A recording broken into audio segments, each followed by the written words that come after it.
അപ്പോൾ അടുത്ത് നമ്മൾ ഡിസ്പോസിബിൾ പാക്കിംഗ് മെറ്റീരിയൽസ് അല്ലെങ്കിൽ സിംഗിൾ യൂസ് പാക്കിംഗ് മെറ്റീരിയൽസിനെ കുറിച്ചാണ് പറയുന്നത്.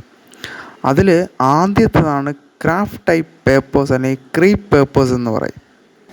അപ്പോൾ ഇതെന്ന് പറയുന്നത് നല്ല സ്മൂത്ത് സർഫസ് ഉള്ള മെഡിക്കൽ ഗ്രേഡ് പേപ്പേഴ്സാണ്. ഓക്കെ, അത് സെല്ലുലോസ് പേസ്റ്റ് കൊണ്ടാണ് നിർമ്മിച്ചിരിക്കുന്നത്. അതുപോലെ തന്നെ അതിന് 0.1 മൈക്രോൺ പോറോസിറ്റി ഉണ്ട്. ഓക്കെ, അപ്പോൾ ഇത് നമുക്ക് സെറ്റുകളും ട്രേകളൊക്കെ പാക്ക് ചെയ്യാൻ വേണ്ടി ഉപയോഗിക്കാം. മെയിനായിട്ട് നമുക്ക് സ്റ്റീം സ്റ്റെറിലൈസേഷൻ ചെയ്യുന്ന ഐറ്റംസ് പാക്ക് ചെയ്യാനും ETO സ്റ്റെറിലൈസേഷൻ ചെയ്യുന്ന ഐറ്റംസ് പാക്ക് ചെയ്യാനും ഉപയോഗിക്കാം. ഹൈഡ്രജൻ പെറോക്സൈഡിന് ഈ ക്രാഫ്റ്റ് ടൈപ്പ് പേപ്പേഴ്സ് ഉപയോഗിക്കാൻ പറ്റില്ല, കാരണം അത് ഹൈഡ്രജൻ പെറോക്സൈഡിനെ അബ്സോർബ് ചെയ്യും. സെല്ലുലോസ് ബേസ്ഡ് മെറ്റീരിയൽസ് എല്ലാം ഹൈഡ്രജൻ പെറോക്സൈഡിനെ അബ്സോർബ് ചെയ്ത് സൈക്കിൾ ക്യാൻസലേഷൻ ആവും. ഓക്കെ, അതുകൊണ്ട് അതിൽ നമുക്ക് ഉപയോഗിക്കാൻ പറ്റില്ല. ഒന്നെങ്കിൽ നമുക്ക് വലിയ റോളായിട്ട് ഈ പേപ്പർ വരും, അതിൽ നിന്ന് ആവശ്യത്തിന് കട്ട് ചെയ്ത് നമുക്ക് ഫ്ലാറ്റ് റാപ്പിംഗ് ചെയ്യാം.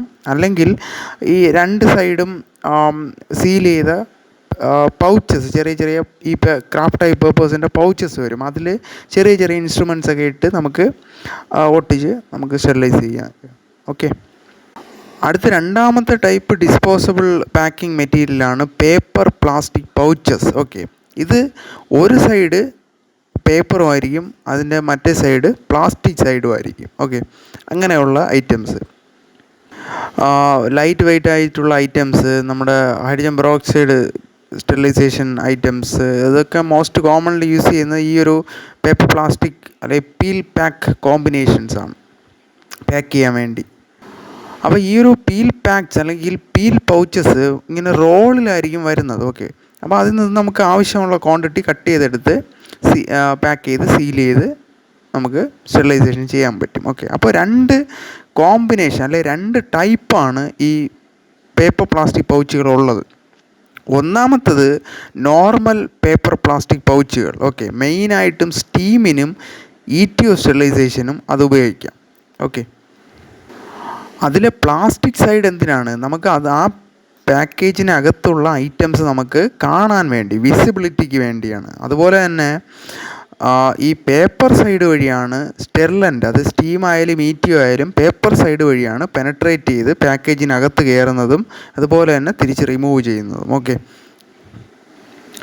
പിന്നെ ഈ പേപ്പർ പ്ലാസ്റ്റിക് പൗച്ചുകളുടെയൊക്കെ സൈഡിൽ ഒരു ഇൻഡിക്കേറ്ററും ഓൾറെഡി കാണും. ഓക്കെ, അത് സ്റ്റെറിലൻ്റ് എക്സ്പോസ് ആകുമ്പോൾ അല്ലെങ്കിൽ സ്റ്റെറിലൈസേഷന് ശേഷം അവിടെ കളർ ചേഞ്ച് ഉണ്ടാവും. അതുകൊണ്ട് ഇതിന് സെപ്പറേറ്റ് ഒരു കെമിക്കൽ ഇൻഡിക്കേറ്റർ അല്ലെങ്കിൽ എക്സ്പോഷർ കൺട്രോൾ നമുക്ക് ഉപയോഗിക്കേണ്ട ആവശ്യമില്ല. രണ്ടാമത്തെ ടൈപ്പ് പേപ്പർ പ്ലാസ്റ്റിക് പൗച്ചാണ് ടൈവക് പൗച്ചുകൾ എന്ന് പറയും. ടൈവക് അല്ലെങ്കിൽ സ്പൺ ബോൺ പോളി ഒളിഫീൻ പ്ലാസ്റ്റിക് എന്ന് പറയും. ഓക്കെ, ഇത് മെയിനായിട്ടും ലോ ടെമ്പറേച്ചർ ഗ്യാസ് പ്ലാസ്മ അല്ലെങ്കിൽ ഹൈഡ്രജൻ പെറോക്സൈഡ് സ്റ്റെറിലൈസേഷനും ഓസോൺ സ്റ്റെറിലൈസേഷനുമാണ് ഈ ടൈപ്പ് പൗച്ചുകൾ ഉപയോഗിക്കുന്നത്. ഓക്കെ, ടൈവക് പൗച്ചുകൾ. അപ്പോൾ ഇതിൻ്റെയും പ്ലാസ്റ്റിക് സൈഡ് അതിനകത്തുള്ള ഐറ്റംസിൻ്റെ വിസിബിലിറ്റിക്ക് വേണ്ടിയാണ്. പേപ്പർ സൈഡ് എന്ന് പറയുന്നത് അതിൽ നിന്നും സെല്ലുലോസ് ആയിട്ടുള്ള മെറ്റീരിയൽസ് എല്ലാം റിമൂവ് ചെയ്തിട്ട് ഒരു പോളി ഒളിഫീൻ എന്ന് പറയുന്ന മെറ്റീരിയൽ കൊണ്ടാണ് അത് നിർമ്മിച്ചിരിക്കുന്നത്. ഓക്കെ, കാരണം സെല്ലുലോസ് ബേസ്ഡ് മെറ്റീരിയൽ ആണെങ്കിൽ സാധാ പേപ്പർ, ഓക്കെ, അതാണെങ്കിൽ ഈ ഹൈഡ്രജൻ പെറോക്സൈഡ് അബ്സോർബ് ചെയ്യുന്നതുകൊണ്ട് പോളി ഒളിഫീൻ മെറ്റീരിയൽസാണ് ഉപയോഗിച്ചിരിക്കുന്നത്. ഓക്കെ, അപ്പോൾ പേപ്പർ പ്ലാസ്റ്റിക് പൗച്ചുകളും ടൈവക് പൗച്ചുകളും ഇത് രണ്ടുമാണ് രണ്ട് കോമ്പിനേഷൻ വരുന്നത്. ഓക്കെ, അടുത്ത മൂന്നാമത്തെ ടൈപ്പ് ഡിസ്പോസബിൾ പാക്കിംഗ് മെറ്റീരിയലാണ് spun bond melt bond spun bond അല്ലെങ്കിൽ SMS ഷീറ്റുകൾ എന്ന് പറയും. നിങ്ങൾ കണ്ടിട്ടുണ്ടായിരിക്കും, നമ്മൾ CSSDയിലും ഒക്കെ ഉപയോഗിക്കുന്ന നോൺ വോവൻ ഒരു നീല ഷീറ്റുകളുണ്ടല്ലേ, നീല കളറിലുള്ള ഷീറ്റുകൾ നോൺ വോവൻ മെറ്റീരിയലാണ്. അത് കോട്ടൺ കൊണ്ടല്ല നിർമ്മിച്ചിരിക്കുന്നത്, അത് സിന്തറ്റിക് മെറ്റീരിയലാണ്. ഓക്കെ, അപ്പോൾ ഈ ഷീറ്റുകൾ മെയിനായിട്ട് ഉണ്ടാക്കുന്നത് ഈ ഒരു പോളി ഒളിഫീൻ ലേയേഴ്സ് അല്ലെങ്കിൽ ഒരു സിന്തറ്റിക് മെറ്റീരിയലിനെ ഹീറ്റ് ചെയ്ത് വീണ്ടും അത് ഹാർഡൻ ചെയ്യിപ്പിക്കും, തണുപ്പിച്ച് ഹാർഡൻ ചെയ്യിപ്പിക്കും. അതിനെ വീണ്ടും പ്രഷർ കൊടുത്ത് ബോണ്ട് ചെയ്യും. ഓക്കെ, ഈ ഒരു പോളി ഒളിഫീൻ ലേയേഴ്സിന് അങ്ങനെ ഒരു സിന്തറ്റിക് മെറ്റീരിയൽ വഴി ഉണ്ടാക്കിയെടുക്കുന്നതാണ്. ഓക്കെ, ഈ ഒരു SMS റാപ്പേഴ്സ് അല്ലെങ്കിൽ SMS ഷീറ്റ്സ് എന്നാണ് പറയുന്നത്. അത് ചിലപ്പോൾ സിംഗിൾ റാപ്പേഴ്സായിട്ടും കിട്ടും, ഡബിൾ റാപ്പേഴ്സായിട്ടൊക്കെ കിട്ടും. ഓക്കെ, ആ, ഇതൊരു ഇത് ഒറ്റ പ്രാവശ്യം മാത്രമേ നമുക്ക് യൂസ് ചെയ്യാൻ കഴിയുള്ളൂ. ഒരിക്കൽ നമ്മൾ അത് ഉപയോഗിച്ച് പാക്ക് ചെയ്ത് സ്റ്റെറിലൈസ് ചെയ്ത് കഴിഞ്ഞാൽ അത് കളയുക, അടുത്ത് വീണ്ടും പുതിയതെടുത്ത് പാക്ക് ചെയ്യുക. അപ്പോൾ ഈ ഒരു നോൺ വോവൻ SMS റാപ്പേഴ്സ് മറ്റ് ലിനൻസിനെ അപേക്ഷിച്ച് നല്ലൊരു മൈക്രോബിയൽ ബാരിയർ പ്രോപ്പർട്ടി പ്രൊവൈഡ് ചെയ്യുന്നുണ്ട്. അതായത് ഈ ഒരു SMS റാപ്പേഴ്സ് ഉപയോഗിച്ചുള്ള പാക്കേജുകളിൽ എയർ ആൻഡ് മൈക്രോബിയൽ പെനട്രേഷൻ ഉള്ള ചാൻസ് വളരെ കുറവാണ് ലിനൻസിനെ അപേക്ഷിച്ച്. അതുപോലെ തന്നെ മോയ്സ്ചറിനെ ഇത് നന്നായിട്ട് റെസിസ്റ്റ് ചെയ്യുന്നുണ്ട്. നല്ല സ്ട്രെങ്ത് ഉള്ള ഒരു പാക്കിംഗ് മെറ്റീരിയലാണ്. പിന്നെ ഈ SMS റാപ്പേഴ്സിൻ്റെ മാനുഫാക്ചേഴ്സ് സിംഗിൾ യൂസാണ് റെക്കമെൻഡ് ചെയ്യുന്നത്.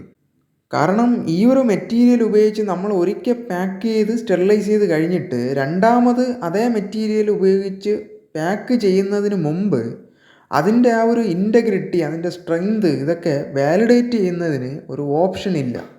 ഇപ്പോൾ ലിനൻസൊക്കെ ആണെങ്കിൽ നമുക്ക് ഇൻസ്പെക്റ്റ് ചെയ്യാം. ചെറിയ ചെറിയ ഡാമേജ് ഹോൾസൊക്കെ ആണെങ്കിൽ നമുക്കത് പാച്ചിങ്, ഹീറ്റ് സീൽഡ് പാച്ചിങ് ഒക്കെ ചെയ്ത് റിപ്പയർ ചെയ്ത് എടുക്കാൻ കഴിയും, റീയൂസബിളാണ്. പക്ഷേ ഇതിനങ്ങനെ ഒരു ഓപ്ഷൻ ഇല്ല.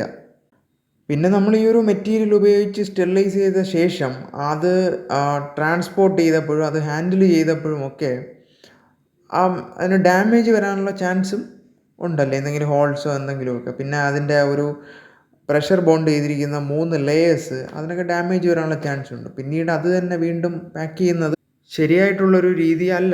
പിന്നെ ഈ ഒരു SMS റാപ്പേഴ്സ് ഉപയോഗിച്ച് സ്റ്റീം, ETO സ്റ്റെറിലൈസേഷൻ, അതുപോലെ തന്നെ hydrogen peroxide gas plasma sterilisation, ഈ 3 മെത്തേഡ്സിന് വേണ്ടിയും നമുക്ക് ഐറ്റംസ് പാക്ക് ചെയ്യാൻ സാധിക്കും. ഇതൊക്കെയാണ് ഡിസ്പോസബിൾ പാക്കിംഗ് മെറ്റീരിയൽസിനെ കുറിച്ച് പറയാനുള്ളത്.